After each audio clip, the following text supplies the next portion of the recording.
Many Hollywood celebrities were on hand at the anti-gun March for Our Lives rally, but two of them, Miley Cyrus and Cher, were most vocal, with Cyrus singing on stage.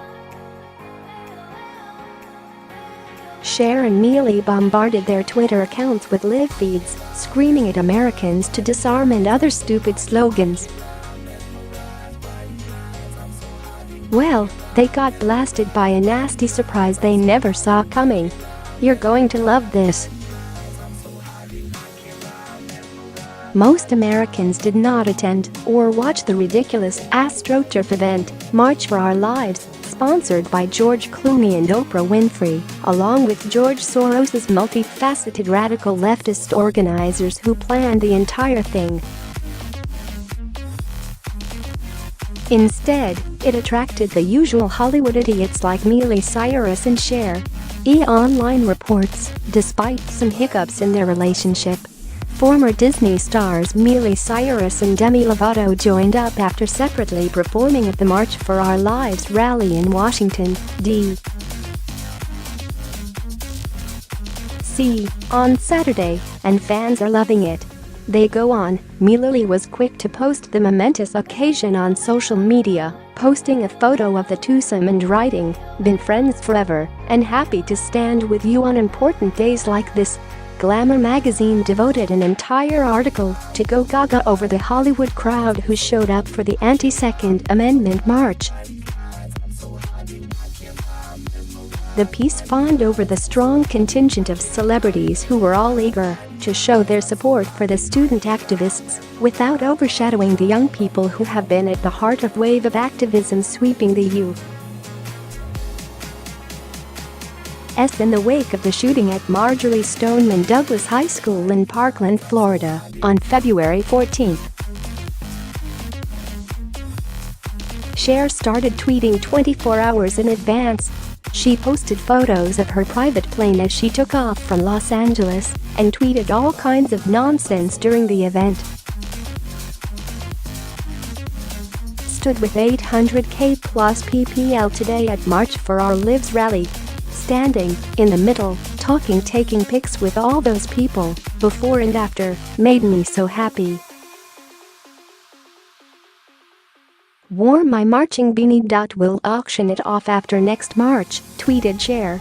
Yeah, we aren't really convinced anyone wants Cher's marching beanie. We also aren't understanding Cher's spasmodic way of tweeting at all. But she was definitely pumped up.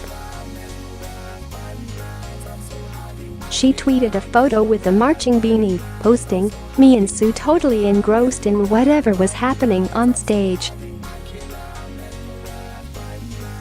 We wished Mish was with us. Saw a lot of friends, made tons of new ones. Think I hugged everyone in the drama club. Was hugging and with Gabby, one of the very few times I wished someone had taken a photo." Then, there's Miley Cyrus licking her sister's face for her special morning right before the march. Little does Miley, Cher, and the rest of the Hollywood nutjobs know, Americans aren't buying any of this crap about disarming and tighter gun controls. Miley tweeted, "Selfies and licks W at Nosaurus. It's a very special morning. March for Our Lives." Right before the Oscars this year, Zogby Analytics conducted a poll on how Americans respond to Hollywood's anti-gun message, and it's a nasty surprise for all of these celebrities who poured money into the anti-gun march while they hyped it online. The poll provided to Secrets found that millennials especially repel at Hollywood's anti-gun message, which can be especially hypocritical coming from those involved in violent movies, TV shows, and video games, The Washington Examiner reports. Hollywood interjecting itself into the debate makes even the Democratic base want to bear arms, said the survey analysis in a surprising finding. There could also be an element of hypocrisy driving the numbers, since many actors and actresses have bodyguards who carry guns, and Hollywood churns out movies depicting guns and violence, it said. Oh, no, all that planning, all the stupid slogans and memes, and $3 million spent on one day, and you know what they accomplished? They made Americans want to bear arms even more. According to the Zogby poll, a majority, 56%, of voters want to support their constitutional right to bear arms when they hear Hollywood actors and actresses speak out about gun control. Then, there were the signs at the March for Our Lives event that made sense and blew a hole in the usual leftist rhetoric. Sarcastically, one read, "Hey NRA, stop killing our kids, that's our job. Sincerely, Planned Parenthood."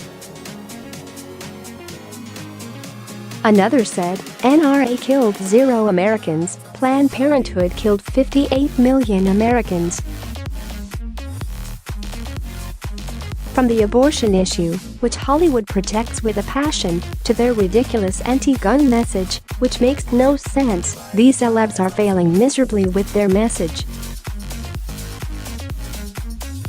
Gun sales are going up, not down, thanks to millions spent by the radical leftists trying to convince us to give up arms. "We doubled our expected sales for the month just in the back half of February," said Cody Wilson, the owner of Ghost Gunner Net, a website that sells gun components as well as a milling machine for at-home guns. Methane, reported Slate magazine. Last Friday, February 23rd, was the best Friday we've had in any year at this point in the year. So, if we go by the poll done by Zogby Analytics after the anti-gun march, featuring a gaggle of Hollywood leftists droning on all over the mainstream media, gun sales will once again be going up. When Hollywood says, "Disarm," Americans say, "Screw you." I'd say we can include the Parkland Five, as they are now known, in those sentiments. We're talking about those Parkland kids who'd have been co-opted by CNN to spew the anti-gun message. The liberal media has turned them into celebrities, so anytime Americans see them spouting their slogans, like "never again," it will only make us buy more guns. So, thank you to everyone who spent millions to bring the Hollywood crowd out to the obvious AstroTurfed event. Grassroots rallies don't have a lister singing on stage.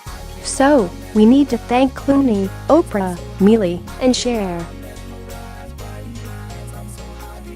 We the people appreciate them, and their anti-gun march for reminding the majority of Americans why we need to protect our Second Amendment rights.